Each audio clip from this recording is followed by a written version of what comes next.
Ricardo Alfonsín está ya aquí con nosotros. Ricardo, el gusto de recibirlo. ¿Cómo anda? ¿Cómo le va, Paulino? Muchas gracias. Para mí es una alegría realmente estar en su programa. ¿Cuántas personas votaron en la interna? Cerca de 70.000, creo.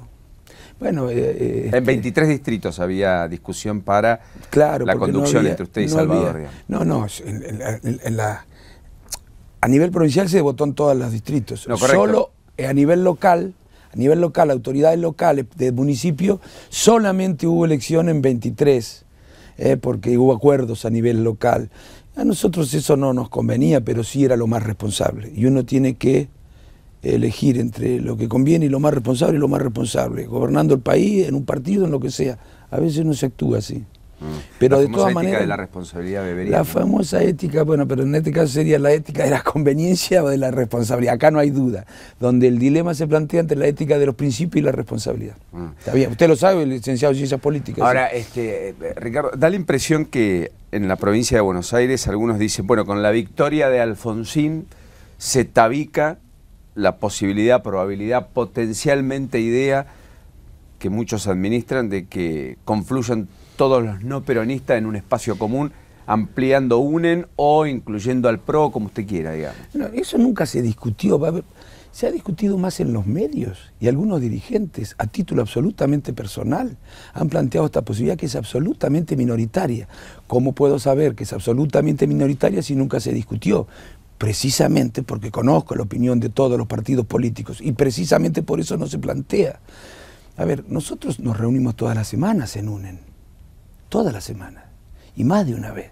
Y nunca nadie, los que andan planteando por los medios esta posibilidad, nunca lo plantearon en el espacio en el que debe ser planteado. Y lo que no juzguemos con doble varas, le digo a toda la audiencia, ¿no? Lo que no se plantea en el lugar donde debe ser planteado, en el lugar institucional, no se puede plantear en un lugar distinto. Hay que ser respetuoso de lo institucional. No se puede plantear en un lugar distinto. Ahora, si se planteara sería absolutamente minoritario. En mi partido, yo he hablado con el presidente de mi partido, terminantemente. Me ha dicho que no existe posibilidades porque no tenemos coincidencias programáticas. O sea, Ernesto Sanz descarta que existe un acuerdo posible. Con él y Julio Cobos los han visto hoy, con Hermes Wiener. Tal vez Julio Cobos en términos de declaraciones públicas ha sido más categórico todavía, ¿no es cierto? Pero en las reuniones que nosotros tenemos en los partidos, bueno, hablamos con el presidente. O sea, digamos, si hay un entendimiento con Macri, únense parte, digamos, se resquebraja, se disuelve, digamos. Seguro, porque sería un entendimiento que no obedecería a la voluntad de todos. Si usted le hubiera dicho al GEN, al socialismo, al radicalismo, al Proyecto Sur, que vamos a hacer un encuentro, nunca se hubiera, en el que esté incorporado fuerzas que piensan de manera diferente a nosotros, nunca se hubiera constituido UNEN. UNEN se constituye precisamente porque existe entre quienes lo constituyen coincidencias programáticas acerca de lo que hay que hacer hacia adelante. Y esto no debe ser ofensivo para nadie, decir que tenemos diferencias. Pero ¿en qué país vivimos? ¿Cree que se puede unificar el radicalismo? Porque en el centro del debate está hacia dónde va el radicalismo, digamos. Por supuesto que orgánica e institucionalmente está dentro de UNEN, pero después aparecen algunos dirigentes ya más cercanos a Macri en algunos casos y también a Sergio Massa en otros, digamos, algunos intendentes de la provincia de Buenos Aires que terminaron cerrando filas con el propio Massa, algunos intendentes en el interior que hablan de un Massa presidenciable, por ejemplo, como candidatos propios, por ejemplo, Pechi Quiroga en Neuquén, etc. Bueno, Pechi Quiroga empezó yéndose al kirchnerismo, después se fue al macrismo, después se fue al masismo. Pero, ¿qué es esto? Después, y vamos a tomar como elemento para sacar conclusiones, comportamientos de esas características. Eso no es un comportamiento serio. Que se vayan. Pero que se vayan definitivamente, si quieren, no puede ser que vuelvan. Se fue al kirchnerismo, volvió al radicalismo, después se fue al macrismo, después se fue al masismo, después volvió al macrismo, ahora se va al masismo. Pero por favor, esas trayectorias generan desconfianza en la sociedad. Yo quiero que se queden todos, pero si creen que es una puerta giratoria el partido. No, eso le hace daño a la política. Ellos que hagan con su vida, con su carrera política, lo que quieran. Pero lo siento más cerca que nunca de aquello de que se rompa pero que no se doble. Bueno, mire, es una frase que habría que darle un significado preciso. Yo lo que digo es que nosotros, ni siquiera desde el punto de vista electoral, Paulino. A ver, en un momento estábamos, ¿se acuerdan que se hablaba de la reforma de la Constitución y de la posibilidad, año y medio atrás, la Cristina Eterna? Bueno, yo entiendo que en esa ocasión, ni siquiera creo que ahí era interesante electoral, era inteligente. Ni siquiera en ese contexto era lo más inteligente. Lo que pasa es que algunos creen que son muy inteligentes, algunos analistas. Ni siquiera en ese contexto era demasiado inteligente sumar aguas y aceite. Pero bueno, era atendible el argumento. Pero ¿para ganarle a quién? Ya perdió el oficialismo. ¿Usted cree que el oficialismo ya perdió? ¿Que ya está en el final de ciclo? Ya perdió. No, final de ciclo no quiere decir que no pueda volver a ganar una corriente de pensamiento parecida a la del oficialismo, espero que más republicanizada ahora, ¿no? Pero ya perdió. Y lo que está deseando el oficialismo es que ser relevado por una fuerza parecida a Piñeira. Piñeiro, ¿cómo es el de Chile? Piñera, el de Chile. Expresidente de Chile. Para que después vuelvan ellos. Por lo tanto, para usted también la presidenta elige a Macri como adversario. Pero y me gustaría ninguna que sea duda, su sucesor. no tenga ninguna duda. Y estoy preocupado porque yo creo que los problemas que tenemos se pueden empezar a resolver. Antes de entrar en los problemas, Cobos lo apoyó usted en la provincia de Buenos Aires. Pero no se metió, hay que decirlo, y tampoco, en realidad nosotros no lo usamos. Sí los dirigentes, algunos de los dirigentes, pero en nuestro grupo había de los dos. De las dos. Bueno, pero decían que así como Cobos respaldaba a usted, Ernesto Sanz estaba más cerca de Daniel Salvador. Yo le diría que a la candidatura de Ernesto pretendieron aprovecharse algunos, pero él no les obliga, debo decirlo, no participaron. ¿Y usted ninguno tiene de los candidato? ¿Usted está más cerca de Cobos que de Sanz? No, yo voy a estar más cerca del que nos dé más resultados, más garantías en términos electorales. No había acordado los programas, suponiendo que todos tengamos los programas, y así debe ser, porque formamos parte de un frente, y voy a estar más cerca del que tenga posiciones muy categóricas, muy claras respecto de cuál debe ser la homogeneidad o cuál debe ser la identidad de este espacio. A propósito de eso, hay charlas conjuntas en distintos lugares del país para potenciar el espacio que están haciendo tanto Cobos como Wiener. De hecho, hicieron una recorrida juntos por 3 o 4 provincias el jueves y viernes de la semana pasada, etcétera. ¿Podría ser viable un entendimiento entre ambos, donde Cobos o Wiener sea el candidato a presidente y el otro lo acompañe en una fórmula? Y puede ser, eso es una de las posibilidades, pero yo no conozco que estén conversando sobre esa posibilidad. ¿Qué es lo que más le preocupa de la Argentina? Bueno, lo que más son varias cosas, pero lo que, a ver, si usted me dice qué es lo que más le preocupa a los argentinos, diría la inseguridad. Ahora, la inseguridad se resuelve resolviendo los otros problemas, que tal vez no son los que más le preocupan a las argentinas. La educación tal vez no sea el problema que más le preocupa a los argentinos, pero es una de las herramientas con la cual vamos a resolver el problema de la seguridad. La vivienda tal vez no sea el problema que más le preocupa a los 40 millones de argentinos, salvo al que no la tiene, pero es una de las herramientas, ¿no? Aunque no establezcamos a veces estas relaciones.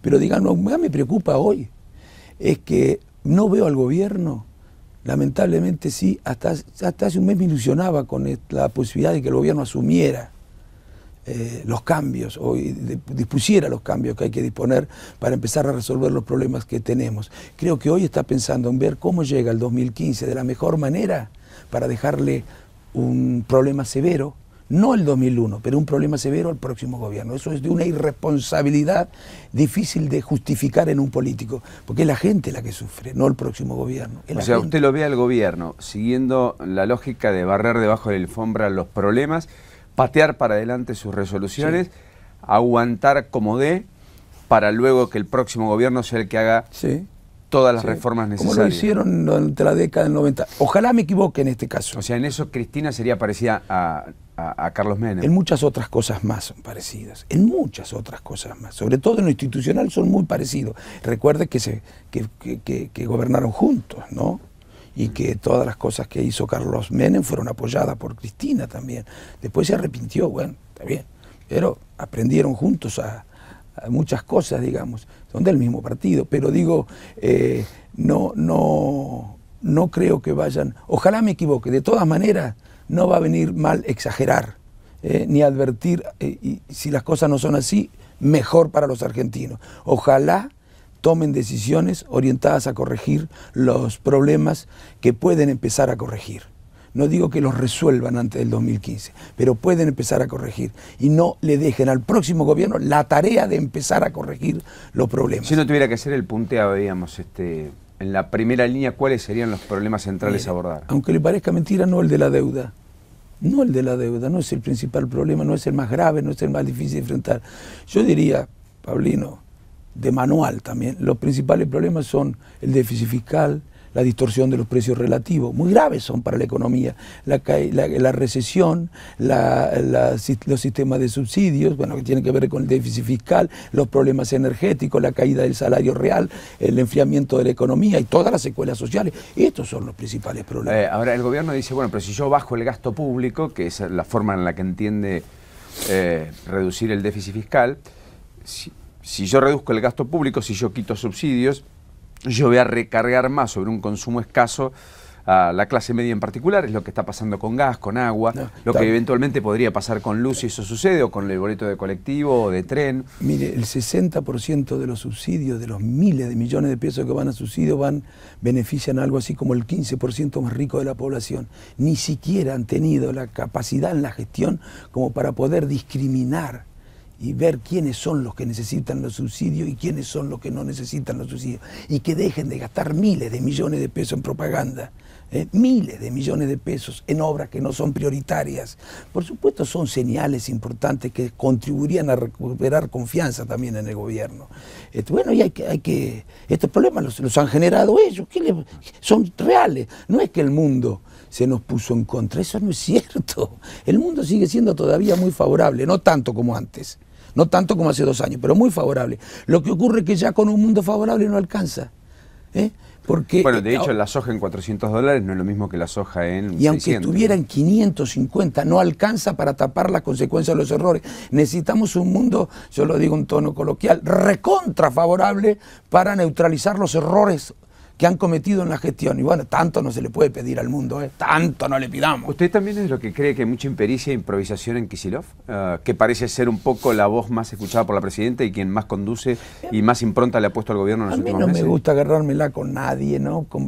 Entiendo la pregunta, porque yo creo que Kicillof se ha venido a hacer cargo de una situación que muy compleja, muy difícil, que no la generó él, y que no acierta a resolverla, sin ninguna duda. Pero el problema se generó antes. El problema se generó desde hace tiempo, desde el 2007. No empiezan a hacer otra cosa que macanas en economía. Lo que pasa es que el crecimiento económico, como consecuencia de un mundo tan favorable, era tan alto que se disimulaban las consecuencias de esos errores. Pero la realidad tarde o temprano se impone. ¿Usted es los que cree que hay que unificar el tipo de cambio? Es lo más razonable eso, ¿no es cierto? Pero bueno, eso depende de cada coyuntura. Hay momentos en los que se puede establecer un dólar financiero, un dólar turista. ¿Para qué vamos a seguir regalándoles dólares a los que pueden pagarlo a otro valor?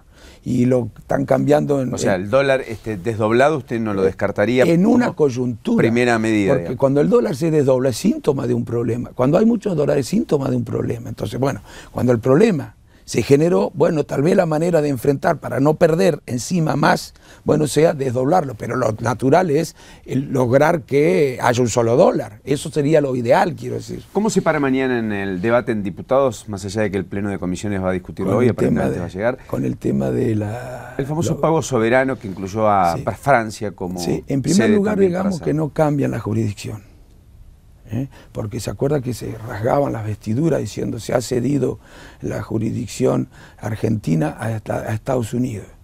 Y como si lo hubiera cedido otro, la cedían ellos, ¿no? Antes también estaba cedida. Como si lo hubiera cedido otro, la cedieron ellas. Y la cedieron con Chevron, y la cedieron con China, y la ceden con todos los convenios con el CIADI. Bueno, Petronas, sin ir más lejos, que también va a invertir en YPF, la sede está en Londres. Y por eso...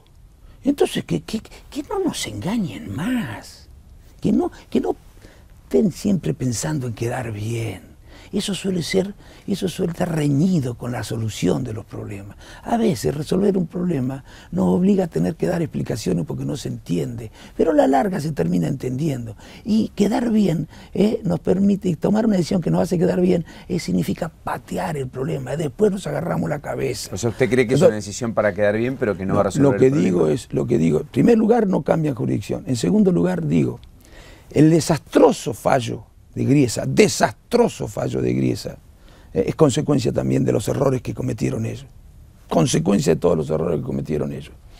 Y bueno, creo que sin el consentimiento de los acreedores, esta ley no es operativa y va a generar un problema, va a ser un remedio peor que la enfermedad. Sin el consentimiento de los acreedores, usted sabe que hubo un acuerdo entre acreedores y Argentina para renegociar la deuda. Una de las condiciones de ese acuerdo, pactadas entre acreedores y Argentina, fue el lugar de pago en Nueva York. Si usted lo cambia sin tener en cuenta la opinión de los demás, está haciendo una macana. No, y en particular después de que perdió un juicio en esa jurisdicción que uno eligió para litigar. No es el problema con los fondos buitres, a ver si entienden, es un problema con la justicia. Frente a la cual se manejaron muy mal. Ahora, frente al hecho consumado, el gobierno dice, bueno, ahí apareció Macri que dijo, hay que pagar, digamos. Bueno, y después nosotros que decimos no porque vamos a disparar la cláusula Rufo, y el gobierno después, ya más que la cláusula Rufo, dijo, miren, el fallo es injusto, lo vamos a litigar, como si se pudiera oponer, digamos, algo que ya está firme, etcétera, y dando la impresión de que además no va a negociar el año que viene y que quedará para el próximo gobierno, esto es 2016, con un país como la Argentina sin acceso al mercado financiero internacional. Lo del PRO es incomprensible. Mire, nosotros... Usted no hubiera pagado en ningún caso. Pero mire, el gobierno, primero vamos a poner las cosas como son, el gobierno nos llevó a esta situación en la que tenemos que elegir entre dos males. No es bueno elegir entre dos males, ¿no? Pagarle a los fondos buitres hubiera sido activar la cláusula Rufo. Lo decían los abogados de la Argentina, activar la cláusula Rufo. ¿Qué pasaba si activamos la cláusula Rufo? 120.000 millones de dólares debíamos de un día para el otro. Ahora, no pagarle no es gratis, Ahora, es incomprensible del PRO. La posición del PRO realmente es incomprensible. Incomprensible la posición del PRO. ¿Y la ley de abastecimiento? ¿Otro debate que va a llegar? Hace 10 años que les venimos diciendo que creen el Tribunal de la Competencia, que apliquen la ley antimonopólica, incluso con los medios le decíamos que apliquen la ley anticompetencia, la ley de la competencia. Ahora se dan cuenta de que hay situaciones dominantes en el mercado, situaciones monopólicas, oligopólicas, algo hay que hacer. Es toda una impostura, ahora se dan cuenta. Bueno, algo hay que hacer porque existen. Nosotros reclamamos que se hiciera algo. Ahora, no vamos a resolver los abusos que existen del sector privado con abusos del sector público. Nosotros no vamos a convalidar eso porque eso es peor todavía. ¿Usted cree que el margen de arbitrariedad es demasiado alto? Digamos? Sí, demasiado alto. ¿Comparte los cuestionamientos empresarios? Absolutamente, pero queremos discutirlo en ley en serio. Siempre hace lo mismo el gobierno. Le pone título y después en el desagregado. Y además cuestiones que hay que resolver, que efectivamente problemas que existen, utiliza instrumentos para resolver lo que están reñidos con la legalidad, con la Constitución. Entonces tenemos que empezar a discutir los instrumentos desde el punto de vista de la Constitución en lugar de discutir de qué manera resolvemos el problema de fondo. Siempre hace lo mismo. En muchísimas cosas nos hubiera podido encontrar juntos, pero siempre apela a instrumentos que están reñidos por la Constitución y a nosotros allí no nos va a encontrar. ¿Cree que eso cambia en diciembre del año que viene? ¿Que el próximo gobierno, al menos en eso, será distinto? Si ganamos nosotros, sí. Si no ganamos nosotros, no estoy muy seguro. Porque, a ver, el Frente Renovador ha sido, la mayoría de sus dirigentes, muy complaciente, ha tolerado todo. Y que hagámonos cargo los argentinos. Porque decimos de los errores se aprende. Pero alguna vez habrá que aprender sin errores, ¿no? Porque hay cosas que son bastante fáciles de advertir. Bueno, hasta ahora han tolerado todo, hasta hace un año. Las candidaturas testimoniales, los superpoderes, la facultad de delegada, la privatización en la manera en que se hizo de aerolínea, todo, las relaciones con la iglesia, todo toleraron hasta ahora. Ojalá hayan cambiado, ojalá, sinceramente lo digo. Bueno, pero no tengo la certeza, no me lo han demostrado, no he visto un mea culpa. El día que vea, señores, nosotros también fuimos responsables de esto, nos equivocamos, no se puede construir un país sin república o con una república devaluada. El día que yo vi una declaración de ese tipo del Frente Renovador, entonces yo voy a confiar más. Y por el otro lado del PRO también tengo algunas dudas, porque por ejemplo han vetado leyes, pero esas cosas no se dicen. Y lo que han hecho con la policía en la provincia, al principio, ahora las han corregido en Capital. Bueno, ahora aprendamos los argentinos, una vez por todas. Si no, bueno, seguiremos así. ¿Usted cree que el gobierno está muy ideologizado? Yo creo que no está ideologizado, está, como no hay una palabra, decir, desesperado por conservar el poder, siempre lo ha estado. Entonces, si a veces le conviene jugar por centro derecha, como ahora con Bernie, juegan por derecha, diría con Bernie, estigmatizando, porque hay que tener mucho cuidado con cómo se plantean las cosas, porque de la lectura que se suele simplificar, el mensaje es, los delitos se producen por los extranjeros, hay que echarlos a los extranjeros, son todos. Eso es una barbaridad, hay que tener cuidado con cómo se dicen las cosas, que no es así. ¿Cree que fue imprudente Bernie por lo pronto? No fue imprudente, fue un especulador que trató de sacar ventaja porque hay una sociedad que está muy sensibilizada con ese temor y que tiene alguna cosa todavía frente a la extranjería. Ahora, en ese contexto, Massa, y también el Frente Renovador. Bueno, por eso, Massa dijo, bueno, pues sí, es verdad, hay que discutir, digamos, las leyes si hay una ley, si no saben nada, si hay una ley que autoriza a repatriar a los que han sido condenados por delitos, hay una ley, lo que pasa es que quieren ya detenerlos. No, pero dicen que debería que ser un poco más dura con la inmigración. Sacamos la palabra más selectivo. Yo lo que pido, poner las mismas leyes que tienen los países limítrofes, pero no solamente con los cara de pobre, con los cara de rico también. No, pero por eso, ¿cuáles serían? Bueno, hay que establecer algunas exigencias mayores. Está bien, eso si ustedes quieren lo podemos discutir. Ahora, discutir este tema de la inmigración en el marco de la discusión sobre la criminalidad y los delitos es una irresponsabilidad demagógica. Y que vamos a pagar caro si dejamos que se exacerbe esto. Ayer habló... A usted también lo oí en una crítica, en un análisis muy inteligente en Radio Continental. Pues yo viajo a la noche y lo escucho, Paulino. Gracias por eso. Ahora... ciertamente, ayer habló María Cecilia Rodríguez, la ministra de Seguridad. Sí. Y no coincidió con Bernie respecto al accionar de Gendarmería, dijo que estaba mal. Pero validó el acto del gendarme que se tiró. Sí. ¿Y qué validó de eso? Que está bien, que es un método para evitar que la protesta se propague, por ejemplo. A tirarse así arriba y adelante todas las cámaras, y con eso cree que evita. Bueno, es todo berreta. Gendarme que fue echado, ¿no? Por otra parte. Sí. Además tenía antecedentes para no estar donde estaba, creo, ¿no? Si no me acuerdo más, si no escuché mal al principio. Pero además, ¿sabe qué es todo? Berreta. Eso es una metáfora de lo que es el gobierno. ¿Cómo sí? Que crean que es así, que crean que nos atropelló en este caso. Es todo esto. Si no hubiera estado en la Cámara, la discusión hubiera sido entre lo que Bernie decía y lo que... La palabra del gendarme ese, claro, y la palabra del conductor del auto. Me atropelló, hubiera dicho el gendarme. Es todo así, todo para la tribuna.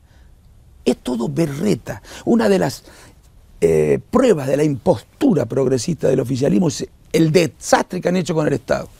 No se puede ser progresista si no se cuida al Estado. Y el Estado está debilitado, desacreditado, incompetente, le falta integridad. Yo estoy tan apenado, porque era una oportunidad extraordinaria para avanzar en muchísimas cosas. ¿Cree que algunas banderas suyas las malvendieron, como muchos liberales sostienen del menemismo, que se malvendieron sus banderas a cambio de una corrupción exacerbada? No sé si es solamente a cambio de eso. Creo que sí, que le hicieron mucho daño al progresismo, mucho daño, porque la gente puede decir, esto es progresismo, me quedo con otra cosa, esto es el Estado, me quedo con menos Estado, le hicieron mucho daño, eso es, porque lo hicieron en nombre de todo eso, y nosotros hacíamos un esfuerzo para decir, mire, esto no es progresismo, esto se inviste de dignidad progresista. Para nosotros, de dignidad, otros el progresismo será algo malo, no porque haya mala intención en el progresismo, sino porque hay quienes dicen que las intervenciones, aunque estén bien intencionadas, siempre salen mal. Aunque la historia demuestra todo lo contrario, ¿no? Pero siguen diciendo eso. Sí, bueno, Keynes de hecho salvó al capitalismo con una fuerte intervención del Estado. Claro, imagínense si no hubiera intervenido, ¿sabe lo que hubiera sido eso? Ahora, cuando se hablan de estas cuestiones, digamos, también hablando del progresismo, dicen, bueno, pero Boudou es el vicepresidente de este gobierno. Sí.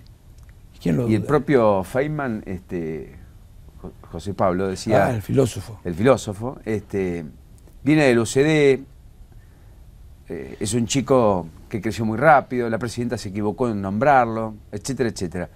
Ahora, Boudou también explica parte de del esa berretismo, dialéctica berretismo, del oficialismo, ¿no? el berretismo. Es fea la palabra, es berretismo. Massa también venía del UCD.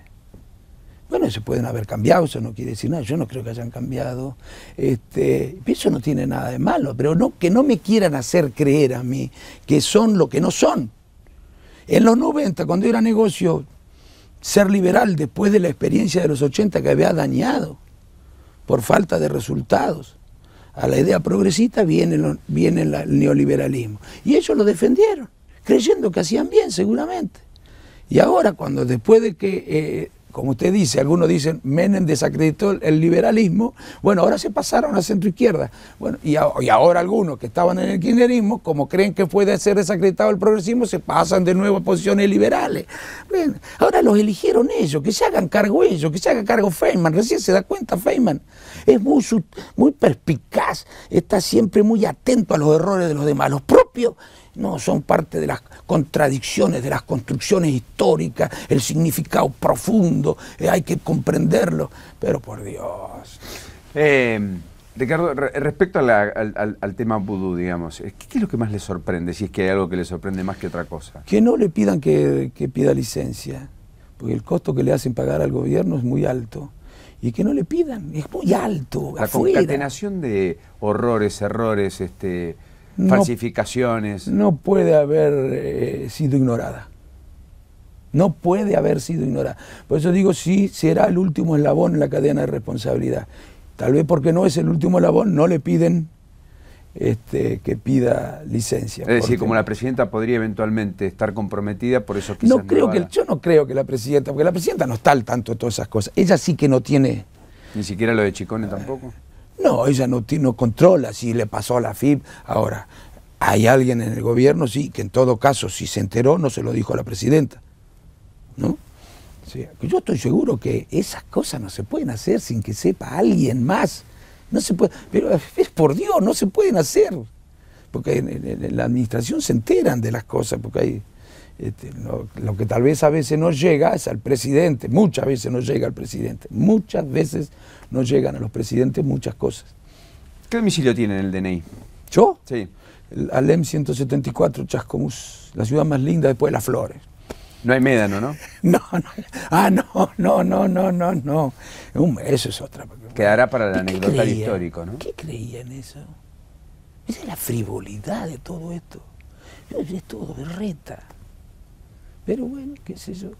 Lo que pasa es que tuvieron la suerte, gracias a Dios tuvimos la suerte los argentinos, de que a pesar de que tanta impericia, para ser benévolo, tanta impericia fue disimulada por un mundo extraordinariamente favorable. ¿Se imagina lo que hubiera sido la Argentina en manos de estas gestiones si el soja hubiera valido $180 como valía cuando empezaron o $200 cuando empezaron a gobernar? Si el maíz, el girasol hubiera tenido los precios tan bajos durante todos estos años, o el petróleo. Dios mío. Hay algunas estadísticas que se conocieron ayer respecto a que hay 600.000 personas en la Argentina, argentinos que no saben leer ni escribir, en ese analfabetismo que, si bien se ha reducido, todavía está en más del 1,5% de la población argentina. Es una cifra casi dantesca. Son más de 20 chascomús, digamos, a lo largo de la Argentina de analfabetos. Y también, casi en simultáneo, un relevamiento mostró que el 44% de los estudiantes de las universidades rinde una sola materia por año y que casi el 30% no aprueba ninguna, pese a que estudian en las universidades públicas. ¿Cree que hay que redefinir el sistema educativo? Usted soluciona la cuestión. Sí. ¿Cree que hay que repensarlo? Absolutamente. Creo que en esto creo que coincidiríamos todos, ¿no? Lo que pasa es que primero tenemos que coincidir en que debe ser prioritario. Como no da rédito electoral esto, Paulino, porque los chicos primero no se advierte la mejoría. No es que uno advierta... Sí, no es corto plazo, es mediano y largo plazo. Se advierte en el tiempo y a veces nunca se advierte. A veces nunca se advierte la mejoría, ¿no? No es perceptible, no es que no existió. Ni la advierten ni los alumnos ni los padres. Entonces eso no se le da, porque no es rentable electoralmente, como no se advierte el deterioro. No se advierte el deterioro. Entonces no se le da. Entonces prioridad, para mí prioridad para el próximo gobierno debe ser la satisfacción de los derechos sociales fundamentales, que son condición necesaria para el ejercicio de los derechos políticos fundamentales, para el ejercicio de la libertad. Prioridad, satisfacción de derechos sociales fundamentales. Claro, para todo esto se necesita recursos. Entonces, recuperar la senda del crecimiento, pero un crecimiento sostenido, con una muy buena distribución del ingreso a cargo del sector privado, porque la economía, el sector privado también debe distribuir bien, y hay manera de que se distribuya virtuosamente, y después el Estado garantizando bienes públicos fundamentales. Esa debería ser la prioridad. La educación, por supuesto, es uno de esos derechos fundamentales. ¿Usted eliminaría el impuesto a las ganancias de los trabajadores, como planteó Macri? No, Macri no puede plantear eso porque ni sabe lo que está planteando. Macri no puede decir que se elimine, lo que sí. Yo ya presenté un proyecto eliminándolo, no que lo voy a presentar. Ya lo presenté modificando todos los impuestos directos. Grabando, diga que va a grabar la renta financiera, que va a grabar el juego, que va a grabar la minería y que va a grabar el juego, que es una vergüenza. Ahí también presenté otro proyecto para que estar online, porque pasa cualquier cosa, y acá en Capital también, con el juego en términos fiscales. Bueno, ahora no se puede, una persona que gana 120.000 pesos por mes que no va a pagar impuestos. Eso no puede haberlo dicho Macri, eso no creo que haya dicho eso. O sea, el impuesto a las ganancias usted lo dejaría, pero para las personas que ganan mucho más que los 15.000 pesos actuales, digamos. Y les haría pagar a los que pueden pagar mucho más de lo que pagan la renta financiera, por ejemplo. Les haría pagar muchísima más. No hay que tirar la soga que se corta, ¿no? Esto lo sabemos, ¿eh? ¿Y retenciones usted bajaría o no? ¿Eliminaría? Depende de la coyuntura. Esa es otra actitud que no se puede establecer ningún criterio a priori. En realidad es un impuesto distorsivo, ¿no?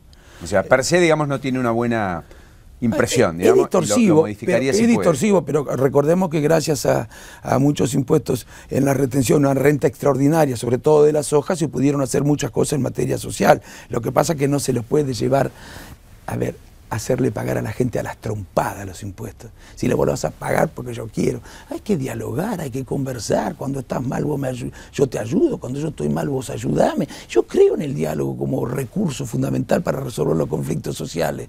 Como lo hizo Duhalde al principio de la gestión. Negoció, habló, dialogó con el sector agropecuario. ¿Usted es de los que revaloriza a Duhalde en la gestión? Sí, absolutamente. No tengo ninguna duda, priorito en decirlo, ¿no? Y hablando de eso, ¿qué siente cuando revalorizan tanto la conducta ética de su padre? Bueno, me alegra. Me gustaría que valoricen la mía ahora. No, es una broma, mira, serio. No, me alegra mucho. Perfecto. Me alegra mucho, digo, no sé qué habla de mi padre, pero, para mí mi padre, Paulino, como para usted, sí, ¿no? Naturalmente. Ahora, lo decía porque alguna vez a Perón se lo dijeron y bueno, decía, bueno, tal vez no sea yo tan bueno, el problema es que los otros son muy malos.